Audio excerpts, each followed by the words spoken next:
My name is Dan Brotman. I am the executive director of the Windsor Jewish Federation and the co-founder of Welcome Home Windsor. That's the program to grow the Jewish community of Windsor. Part of the reason why we're having today's workshop is we've been facilitating different workshops based on various industries that people come from, and they might be looking for jobs in our region.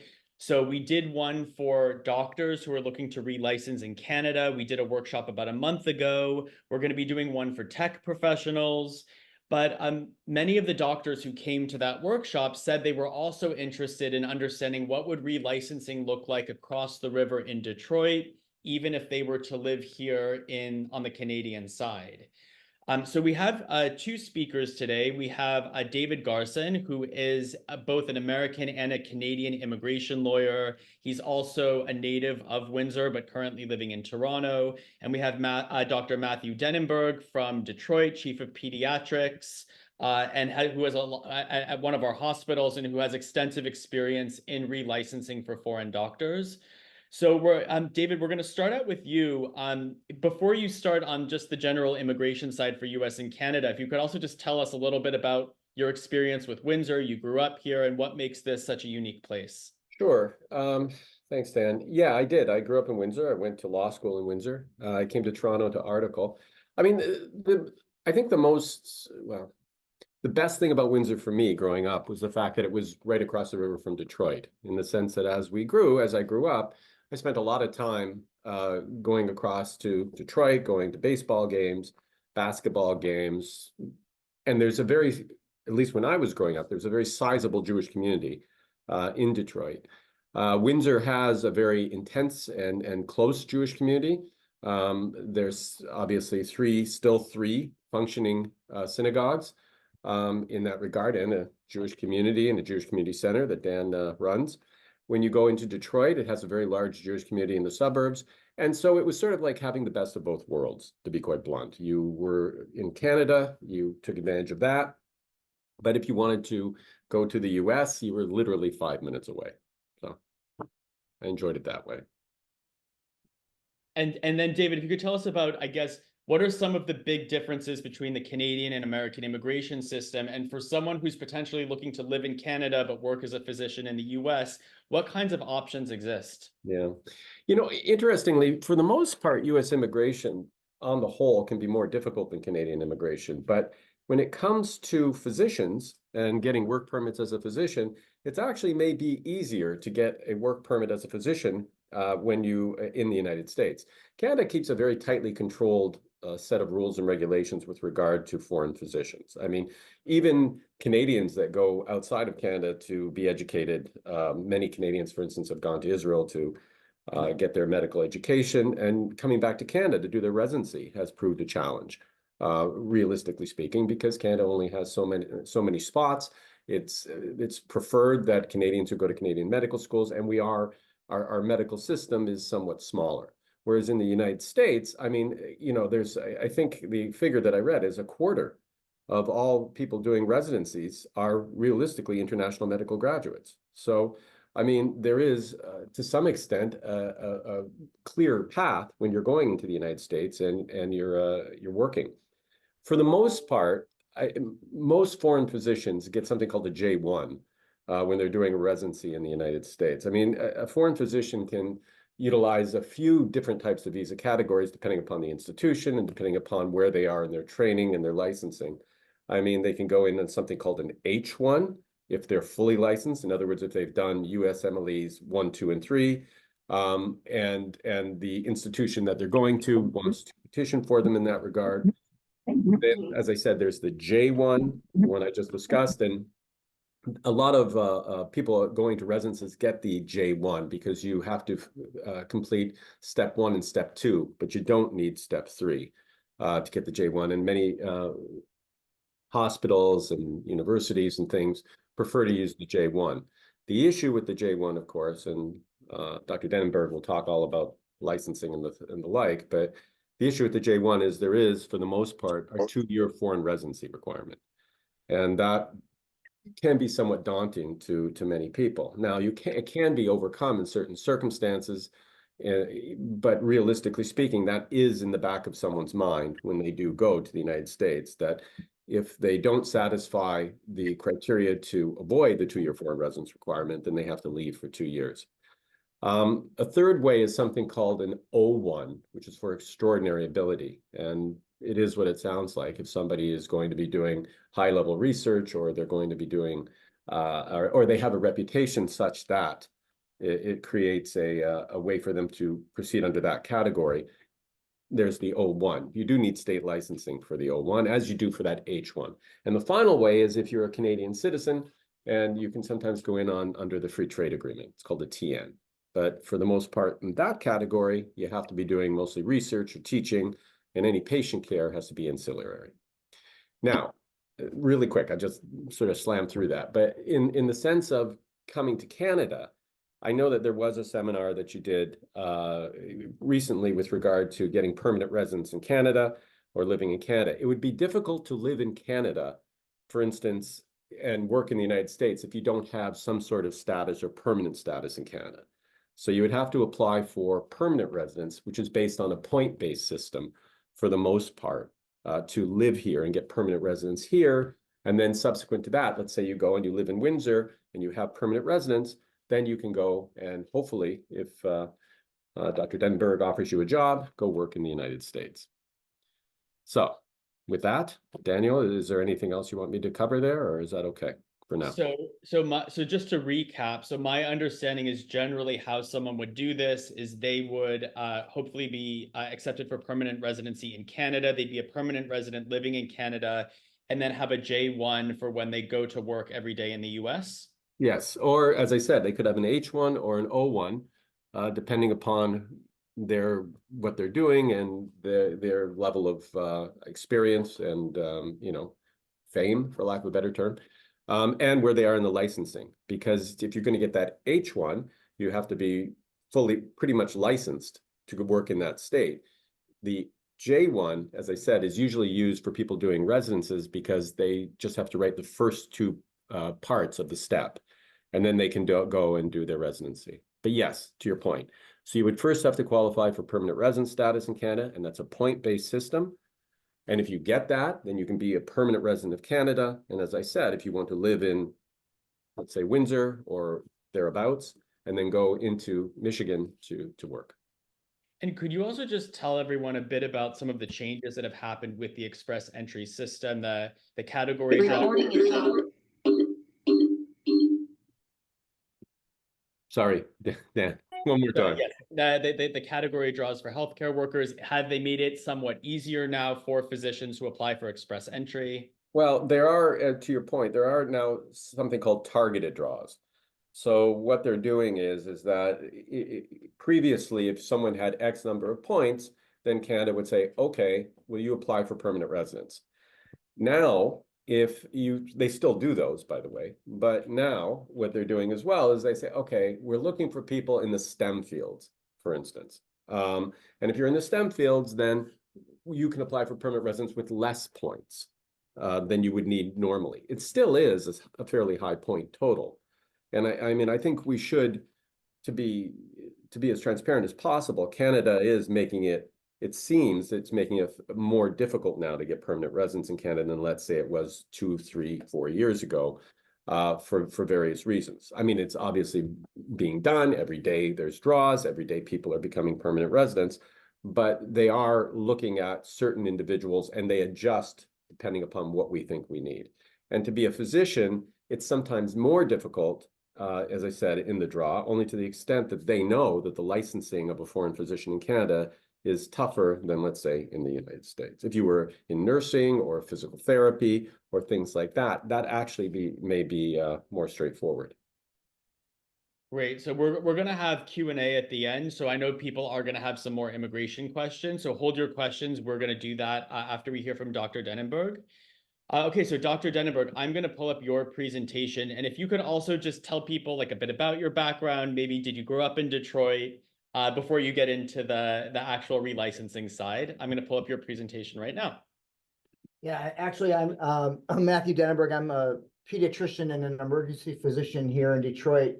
I grew up in the Detroit area, and like David, I used to go across the other way to Windsor for all kinds of reasons, right? My family was partial to the parts of the Italian part of town where we would go for dinner. And in fact, as a kid, our rabbi actually trained in Windsor and then moved to the United States and started a temple in Birmingham, Michigan, was there for his entire career till he passed. So we spent a lot of time in Windsor as a kid, a lot of time as a teenager, and then of course a lot of time as a college student, because I went to the University of Michigan and Windsor was a stone's throw away. And of course it's passage to some of the best fishing in North America. So spent a lot of time. I spent about 18 years, my first part of my career in Grand Rapids, where I was responsible, worked at a large children's hospital. I have been an ER doc, been a chief medical officer, been a vice president of medical affairs. So that's where my experience with privileging comes from. I'm now in the Cornwall, the Beaumont system here in Detroit. So I've relocated to Detroit a couple of years ago. So I'm right across the river from you guys. But yeah, my experience in licensing and privileging is I was the physician executive responsible for, licensing and privileging and credentials of 4,000 physicians for many years. So I understand this process. And of course, all of the things that David talked about are all true, right? So there are different ways of getting a visa, different ways of coming into the United States to practice medicine. And what I'm going to hopefully present to you guys, or at least show you briefly, I'm not going to spend the full half hour. I really want, this is a very individualized process in a lot of respects, and everybody has a little bit different circumstance. And so I'm going to go over some of the basics and then open it up to questions. I think it's probably better. And then if you have a specific question pertinent to your situation, we might be able to bring some answers back to Dan, because I think, again, everybody's different, right? I have physicians that work for me that were born and raised in the United States, went to medical school in Israel, did residencies in Europe, and then came back and are working for me.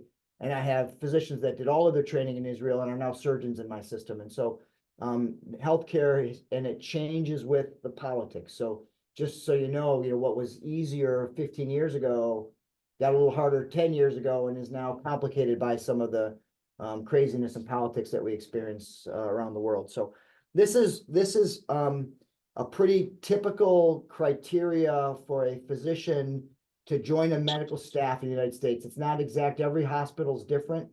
And I'll show you on the next slide, every state's different. But the key is, in order to have a job, in order to work as a physician in any hospital in the state of Michigan, you got to be licensed in Michigan. So the first thing you have to do is you have to navigate the process of getting a Michigan license to practice medicine. And so in addition to the complications that we're going to talk about getting a license in Michigan, you've got to have that license or you can't practice medicine in Michigan. And of course, all of this on here just goes to show, membership criteria to be a member of our medical staffs. And this is true of almost every hospital in the United States. This is pretty standard. It's irrespective of race or creed or religion, national origin, but you do have to have a license in Michigan. The next slide. This is probably the one that's most hospital to hospital, state to state. If you are in a hospital system where they can't get physicians to move there for any reason, the board certification might be a little more lenient. So this can be different from hospital to hospital. Most major hospitals in the state of Michigan require board certification. And so I'm a pediatrician and an ER doc, so I'm dual boarded. And I have to maintain that board certification to keep my privileges at my hospital. Most hospitals have the same thing. Some allow you to be board certified once and never have to get certified again. Some don't require board certification, although that's really tricky because we have some governing bodies like the Joint Commission that require board certification. And the tricky part here is board certification requires, in the United States, you to be residency trained in a specialty and pass an exam and then keep up your CME or your meaningful participation for years to come, right? So every 10 years, you have to recertify in your specialty or be grandfathered in. For some physicians, they've been doing this long enough, they've been grandfathered into certification in its lifetime. The last part, and this is what pertains to the folks on this call, I think, is physicians, there are exceptions, right? There are exceptions to being specialty board certified. if you're not board certified by an American board, like so Board of Medicine, osteopathic, dental, podiatry, there's another one that I don't think is on here. There are exceptions, right? So one of the exception is if you recently graduated, you've got 3 years to get board certified, right? We don't expect people to absolutely get done with the residency and get board certified in their first year or even past the first time. But physicians achieving, and I'm going to read this because this is almost verbatim for almost every med staff in the state of Michigan. Physicians achieving specialty board certificates or equivalents in foreign countries may be considered as an exception to the above based on individual merit and on the clinical, educational, and research needs of the department section in the hospital. That there's two things there. One is you have to have trained somewhere or been or had residency training somewhere that we recognize as a medical staff as equivalent to and or satisfactory to the US programs. So a perfect example is the Royal College of Surgeons. Almost always we accept, right? That's a clear one. The schools and the residencies in Israel, quite frankly, we almost always accept because they have a lot of their roots in the Royal College. So usually if somebody's completed a residency and done training, we often accept that as okay only, and this is the part that David was talking about. He used the word fame. I'll use a, a sort of different way of describing it. Individual merit and on clinical educational and research needs. This is where it gets a little bit fuzzy. So if I'm running a children's hospital that's a quaternary hospital that does heart transplants, and I can't get a heart transplant surgeon, but there's somebody from Israel or somebody from England or somebody from Australia who's the greatest pediatric heart surgeon since sliced bread, I'm going to make that exception and hire that person as long as they have the training, have the expertise, have the fame, and quite frankly, have the license. Without a license, we can't go anywhere. So, but I might not make that exception for someone who's a general pediatrician who sees kids in the community and does primary care if I have 500 primary care docs in my city. If I'm in a rural area and I can't get a pediatrician to come to my community no matter what, I might make that exception. So you see there's a lot of wiggle room here. And the key to this is this has to be approved by the medical executive committee, which is a room full of physicians that are protecting the medical staff. So you can imagine I was involved in a lot of conversations where, of course, we should hire Dr. So-and-so. They've been doing, heart surgery on kids for 40 years and are world famous and have 1,000 articles, as opposed to somebody who just finished training, who hasn't really established themselves, whose medical school wasn't so great out of a, small program in the middle of Asia, right? So, and again, I'm not meaning to be disparaging, but there is that fame and that credibility piece. So board certification is important. Where you trained is important, and the medical staffs can use that to build the medical staff they want. Next slide. This is for the state of Michigan. This is actually, I'm not going to go through this. It's kind of an eye chart, and I'll provide the link. This is actually the pathway for a foreign physician or foreign trainee to get their license through LARA through the state of Michigan. It's not complicated, but it requires a lot of steps.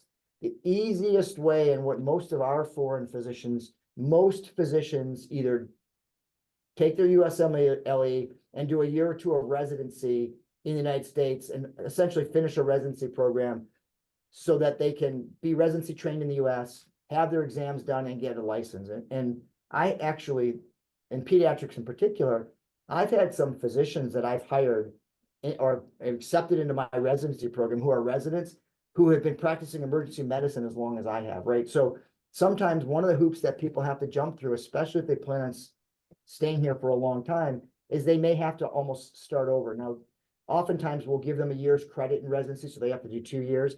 But when I trained in Detroit at Children's Hospital, Michigan, I'd say a third of our residents that were from foreign medical residents actually were already attendings where they came from and were essentially starting over. And so this is the process. It's takes 3 exams. It takes residency. There is an exception, and now you can go to the next page. You can, if, and we talked about that, the same process that there is for getting your med staff privileges, which you need to practice in a hospital, the state does allow some exceptions through the visa process for someone who's an established physician who's been doing this for a long time, but it's an exception to the rule, right? And David, I think that's where the H1 or the O1 comes in handy, right? Again, if you are a cardiac surgeon or a neurosurgeon or someone who's been doing research for 25 years, we're not going to make you do residency again, although sometimes it happens. There are ways around it, but I got to tell you, it's getting harder and harder to do that. The other thing that David didn't mention is the J1 is time limited, right? So, you know, the J1 is 2 or 3 years, depending on the residency training. So once people come in on a J1 to do residency, and then you have to get an H1 and or a green card. So it's not as simple, I don't think, David, and you're the expert in this, of just living in Canada, being a resident and having a license to practice in Michigan. There's more to it than that. And that's where we actually, before we hire a foreign grad, actually our immigration lawyers get involved. And the last piece is most of these are given to folks that are willing to work in rural or underserved areas. Now, fortunately for you guys in Windsor, some of the Detroit hospitals are actually considered underserved in some specialties. So believe it or not, we have 1 million residents in the greater Detroit area, but we're considered underserved. Not like the Upper Peninsula of Michigan where there's no people. So underserved has different meanings. It doesn't just mean rural. So for certain specialties, actually the J1, we actually hire some folks on the J1, but they have to be willing to do residency for the most part. I think that's my last slide, Dan. I again, open it up to questions, and individual circumstances are more interesting. Like you probably have a mix of people here that either just finishing residency, have been practicing for a long time, haven't been working for 5 years because they've been doing something else with their lives. And so you probably have a huge mix of the 40 people or so that are on here. So I just had actually one question for each of you before we open it up. Dr. Denenberg, can you just talk to us a bit more about sort of where do you see gaps on we did the workshop on Canadian physicians, and we have a real shortage of doctors in Canada. What kind of shortages exist? Where do you see hospitals sort of desperate to hire, and what kind of fields? Primary care in rural and underserved areas for sure. There's no question. Family practitioners, pediatricians, internists have an advantage in this system if they're willing to go to an underserved area. And again, underserved could be inner city Detroit or New York, or it could be, the middle of nowhere in Upper Peninsula, Michigan, right? So, the specialties you would think, right? Primary care is probably the biggest shortage. Now, of course, we have some shortage in high profile specialties like pediatric psychiatry or pediatric endocrinology, but those are a little trickier because you have to have specialty training and a residency for the most part. And then, David, just one question for you. You were talking about permanent residency in Canada. So let's say you come in on a J1 or some of the other options you spoke about. What would the path to permanent residency look like in the US as a physician? In terms of, well, I mean, the hospital would have to, first of all, decide that they want to petition for you for permanent residence. They'd have to file for a labor certification and then ultimately a green card. It would depend upon the institution that you're working for and their intents with regard to you and your career. So you can't really self-petition. I mean, there's certain areas, if you are someone of extraordinary ability or exceptional ability and national interest, you can self-petition. But for the most part, 99% of the time, it is the institution or the hospital that has to petition for you. Yeah, David. So for example, we just by a matter, it's not a, I want to be careful, but it's not a matter of practice, but we don't go out of our way to hire on a J1 visa, a resident in a highly competitive specialty, right? So we wouldn't bring somebody in on a J1 to do a plastic surgery or orthopedic residency because we fill those pretty easily. Right. Primary care, we're a little bit more lenient, and then we won't necessarily hire somebody on an H1 if it's a specialty that we can fill easily from our own grads. And that's just the nature of the beast, right? So, we'll use our, because it costs us money, it costs us time, and there is risk, right? There's no guarantee that person in 5 years from now is going to have a green card and not have to leave, right? So we invest, it costs us about $200,000 to $300,000 per physician to get someone up and trained for the first 2 years. So we need people that are going to be staying. And the other thing is, and traditionally people have used used health systems to get their foot in the door. They get through the first 4 or 5 years. We've done all that. They get their green card, and then they're gone, right? So again, hospitals are a little leery to spend a lot of money up front unless it's something we really need or there's a really compelling reason. And that's an excellent point in the sense as well. When you become, let's say you become a permanent resident in Canada, and then you go work for Dr. Denenberg, and they say, listen, we're investing all this money in you. We expect you to be around, you know, and the temporary visas are time limited. So, you know, we're going for the green card or we're not, but if we go for that green card, we expect you to be around. The issue would be you can't be a permanent resident in two countries, right? It's not, you can't be physically present in two places at once.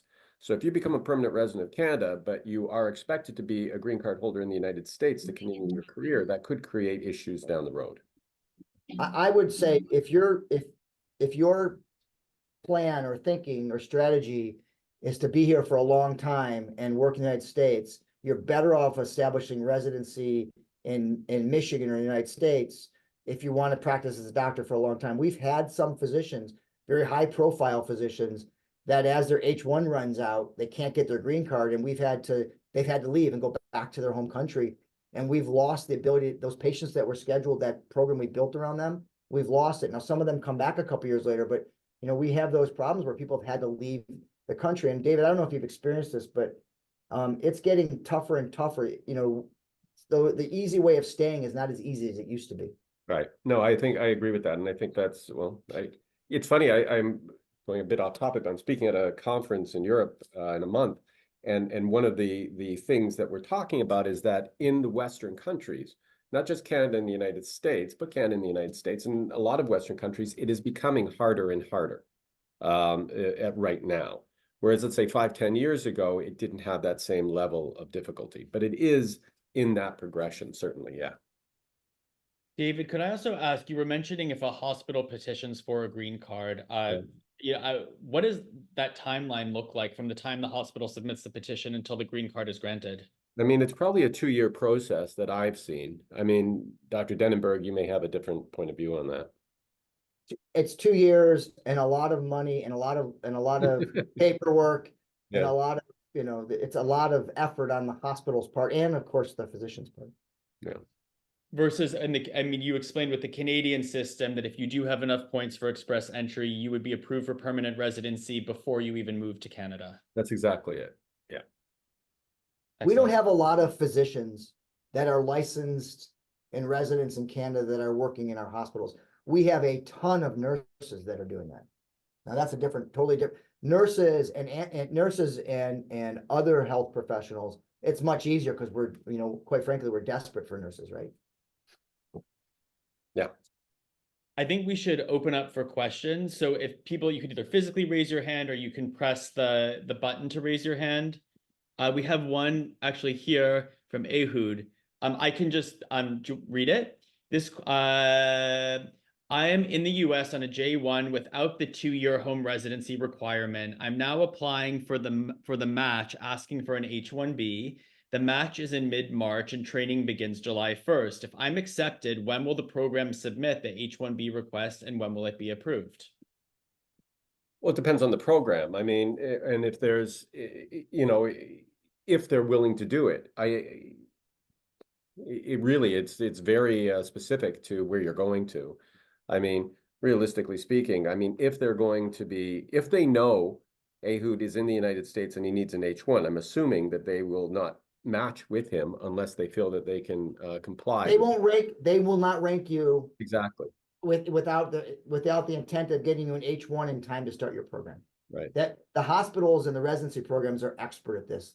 And especially in residency, they will not match you. They will not match you unless they know you can start July 1st because they can't have a spot left unfilled. Right, and as Dr. Denenberg said, all these hospitals have immigration lawyers. I mean, they're on call immigration lawyers. I mean, and they do it by road. I mean, they appreciate the fact that they have to do this as quickly as possible. So I think realistically, I don't know what the interview process is like, or what, you know, you've probably gone through the interview process already if you're entering the batch. So. But I would assume that was discussed at the interview to some extent. Yeah, thank you so much. The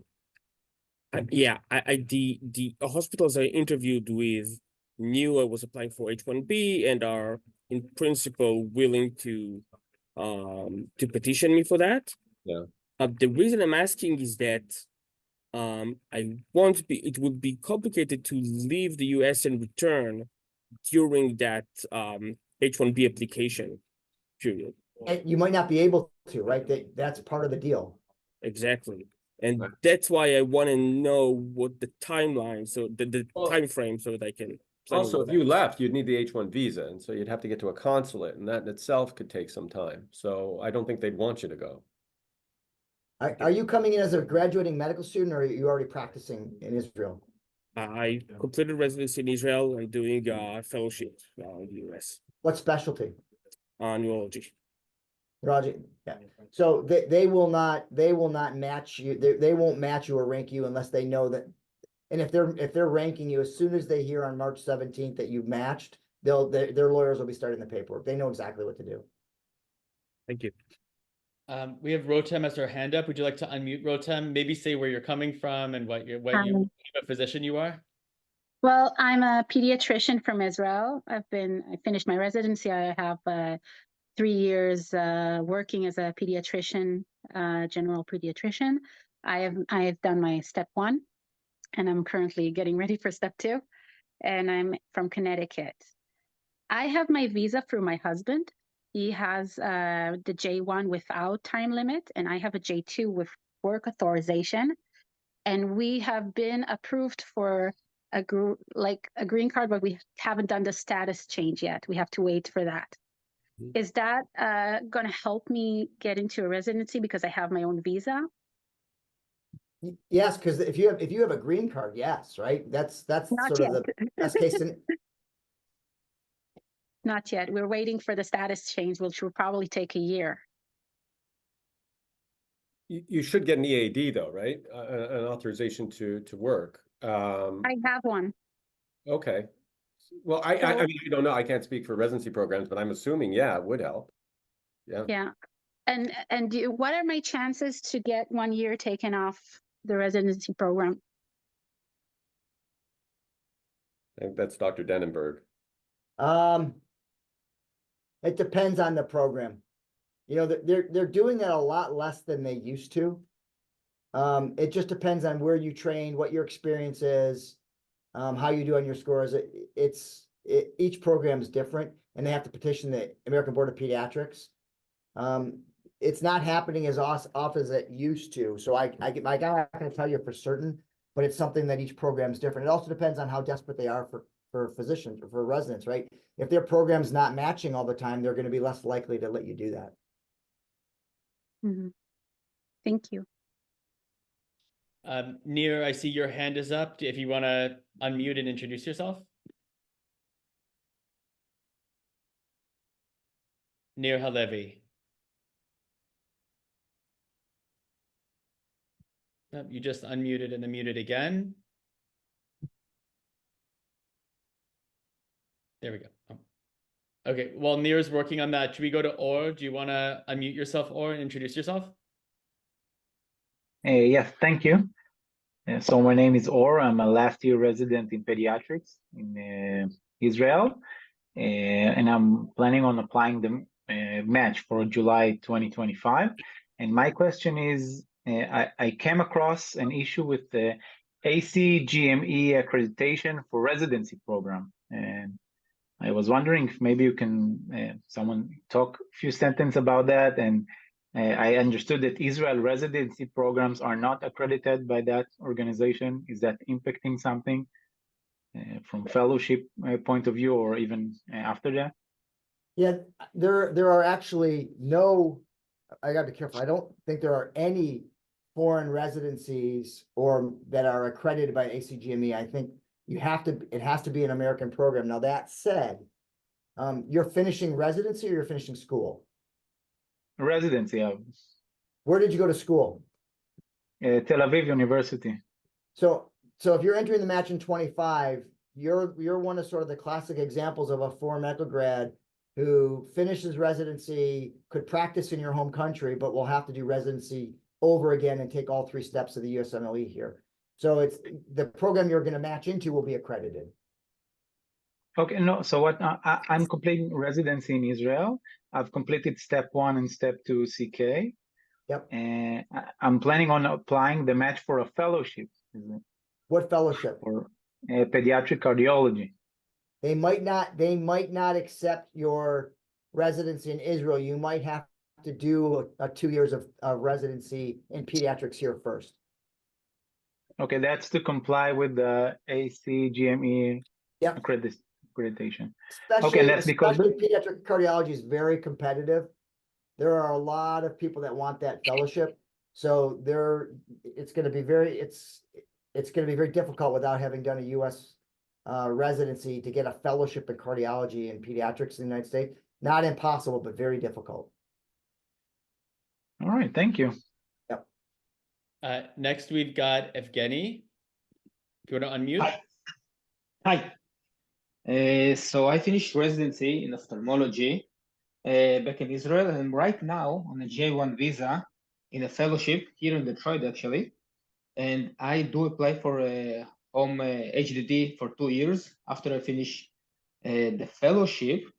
The question is, in case the hospital do want me to stay, and in case that the LARA, the Bureau of Michigan, accept my license as a doctor, I guess I'm still not board certified or board eligible. And that way, do you have any advice? How should I proceed? I guess you're gonna say do the residency again, but is there any other way? No, actually, you're in a good position if everything falls into place, because you will have fellowship training in the United States. And so you'll be able to sit for the American board for your fellowship, correct? Yes. So you will be board certified. You'll be board certified in a specialty if they let you sit for that board with your foreign residency. So the tricky part for you is going to be whether you can even sit for the board for the fellowship you're doing. That's going to be what you're going to have to figure out. I see, but are they gonna tell me after the fellowship you need to go back 2 years, or they will let me work here for a few years and then we'll figure it out? They're not going to let you work here to figure it out. You're going to have to have a plan. I see. Okay, thank But you. you must have done a really good residency program, because ophthalmology fellowships are very hard to get in this country. So you obviously did something right. So the immigration lawyers at the program I would imagine you're either at Henry Ford or at Beaumont, but my guess is that, or DMC, there's only 3 major programs here in town. So they'll help you through that. Okay, thank you. Great. We now have Rami Haj. Yes, hi. My name is Rami. I'm about to finish my internal medicine in Israel in Sheba Medical Center, and then I'm an American citizen as well. I've got my medical training in the UK, and I am ECFMG certified. I'm asking, do I have any chance into getting any medical job with my specialty in the US without completing the match and the full medical training? That's one question. And about working in a primary medical care setting anywhere. So the key for you is going to be whether you can get a Michigan license or whether you can get a state license. And so there's a potential that you're one of those exceptions. Because you're an American citizen, it'll be a lot easier for you. But you have to talk to the state that you want to go to's licensing bureau. And if they accept your credentials, you might actually be able to get a license with what you have, but you have to check. It'll be a lot easier path for you if it's possible. Okay, thank you. Let's try with Nir again. Nir, do you want to try to unmute? Yeah, and now it's better. Having some technical difficulties. Can you hear me? Yes. Hi. Yeah. Okay. So I'll go from. I'll try to keep it very short. I'll actually start at the end. Is there a possibility to consult either David or Dr. Denenberg personally, so I don't waste everybody's time? If there is an email at the end of the meeting or something, if that's possible, that would be helpful. And now try and ask as short as possible my questions. I'm an ENT here in Israel. I finished my residency, so I'm already a specialist practicing here in Israel. I finished around almost 2 years ago, and I was wondering if there is any chance of work possibilities for me in general, including if it helps, including rural areas or areas in need, and what is the process? And I don't have the USMLE.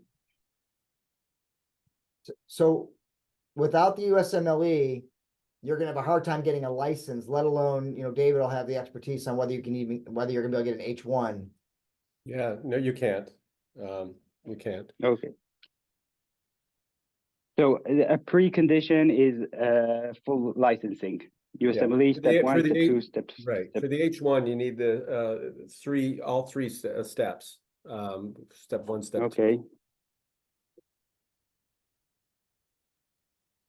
Sorry, I didn't hear you.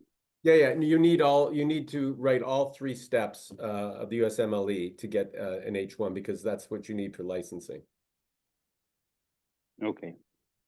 So all these exceptions that Dr. Denenberg was talking about, they're not even considered if you don't have the USMLE. Correct. And that's true for us Okay. too. Those of us that went to school in the United States, I had to take I had to take a 3-step exam too, right? A little bit. No, So of course, it's part of the of process. course. It's just that I'm 43 years old and I'm kind of tired of exams. I mean, if that's the only possibility, then of course. But I was just wondering because you were talking about exceptions, so Yeah. I was wondering. Yep. But it makes perfect sense. Even our heart surgeons that we bring here to do transplants had to take their USMLE to get a license in the state of Michigan. Yeah, sounds perfectly fair, to say the least. Okay, thanks. Next, we've got Gal. Hi, thank you so much. I'm an Israeli pediatrician and geneticist. I'm currently living in California with my husband, and I applied to this match to start residency all over again and take all the exams all over again. My question is, I'm ECFMG certified, and I'm now taking USMLE Step 3. Now, it's been more than 10 years, and I know California has this time limit. I was wondering if they have any specific, I don't know, if they give some leniency to people who have done, like, to take more than 10 years, if they've done residency in other countries, if I can get like board certified in another state, but not California, is it something that I can pass on? Because I don't want to take steps 1 and 2 again. It's too hard. So I'm wondering if there's anything like that. Is this a California issue, or is this they won't let you sit for step 3 without 1 and 2 being less than 10 years? It's not that nobody can, you can always take step 3. I've asked ECFMG because there's nothing they can do about it. You can't retake steps 1 and 2 once you pass them, no matter how long it has passed. But many states, I don't know about Michigan, but many states have a time frame in their boards, in their state boards, either 7 or 10 years between step 1 and step 3, in order to get board licensing. I know in California, I'm not sure if it's 7 or 10, but I saw it in like more than half the states. They have some sort of time frame. But you can't retake steps 1 and 2 unless the board asks ECFMG to take them again, which is something I'm a bit scared of. So I was wondering if you've ever had a case and if it's possible to get leniency if you have done residencies in another country and passed the boards in another country. I'd have to look that up. I have never had somebody who's not been able to take step 3, so this hasn't come up for me. I'd have to look it up to give you an answer. No, I can take step 3. I'm just worried about the boards. Like, okay, so like if you had to take someone for residency, would you look how long it has been since their step 1 and 2? Is it something that might disqualify someone from applying? Oh, you're talking about getting into the match. Yeah, I'm worried that someone would not want me in the match knowing that it's been more than 10 years and now Like, Oh, is I it something see. that might disqualify me from being in California? Because you said you have to be eligible for the boards in the state. I don't know if that's California, if that's program by program, or if that's ACGME, so I'd have to look that up. All right, thank you. Yep. We also just had Jonathan Barr. Jonathan, I know you've been typing a couple of things. Would you like to ask a question?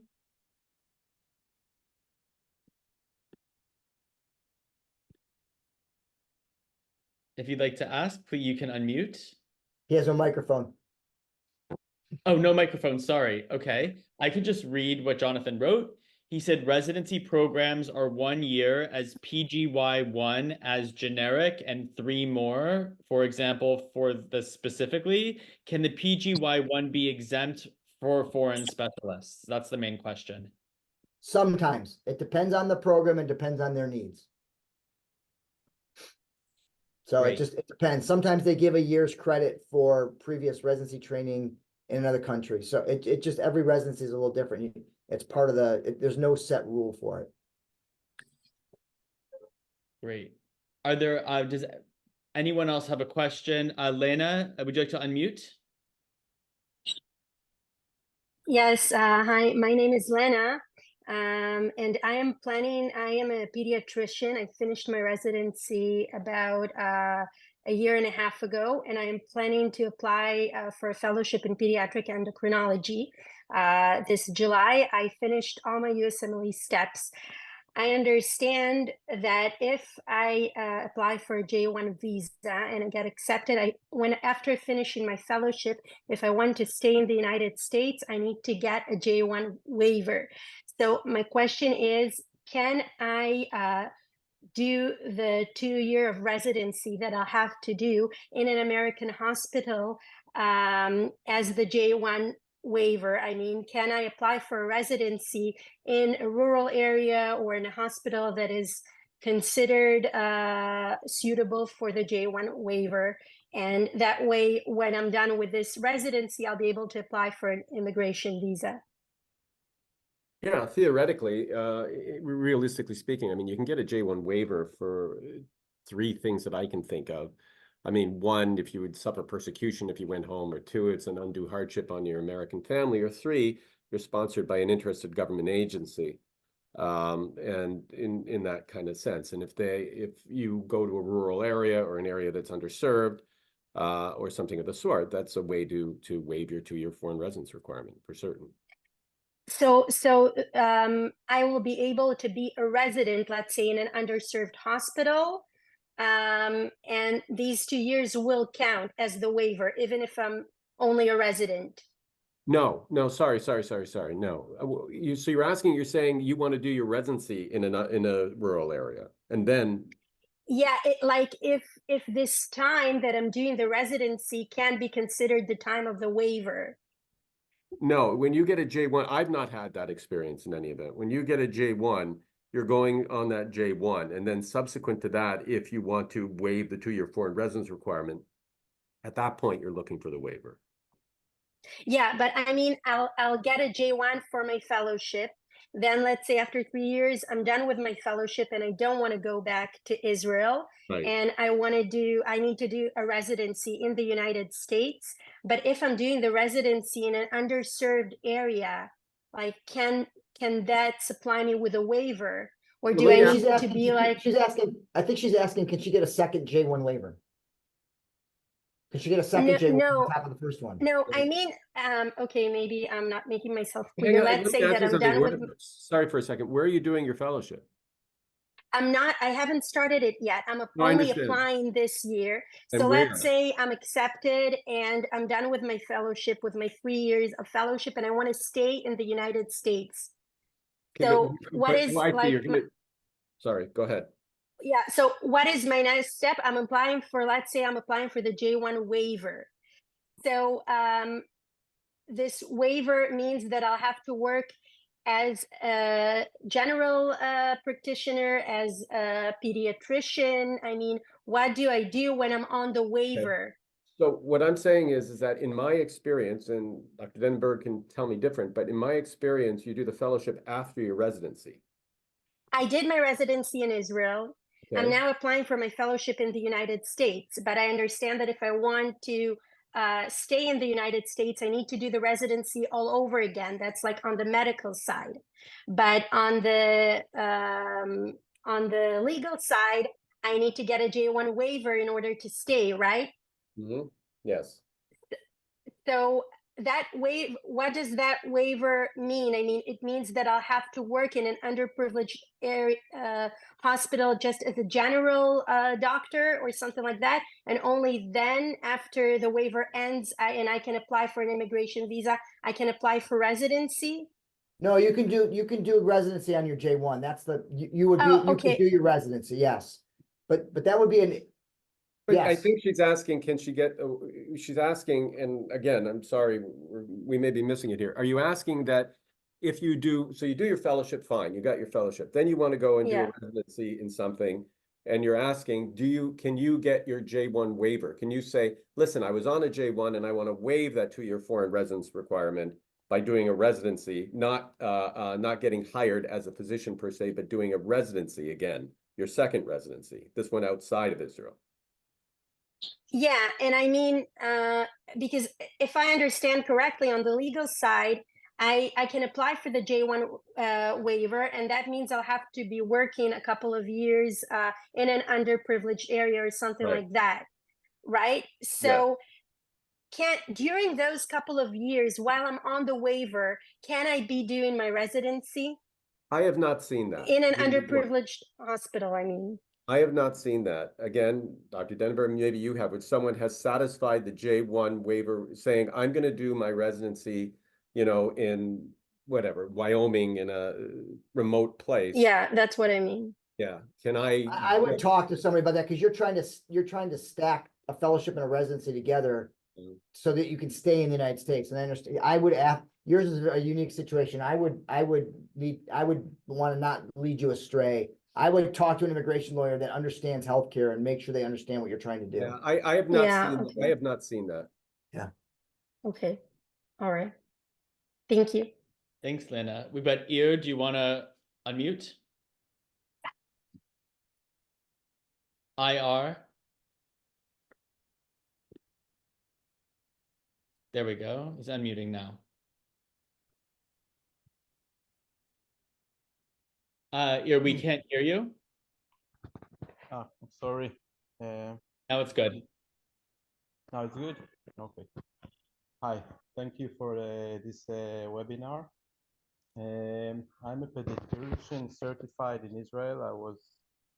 I finished school in Tel Aviv University. Now I'm in the last year of pediatric neurology in Schneider Hospital in Israel. And I just wondered if I would like to make another fellowship, like in epilepsy or another field. I don't have the USMLE.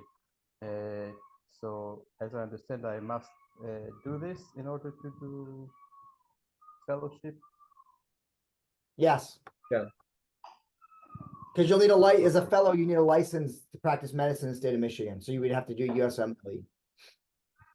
Okay, so just want to make sure. And if I do that and then I finish, and after all those residencies that I've accomplished in Israel, how much time it would take if I want to stay in the United States?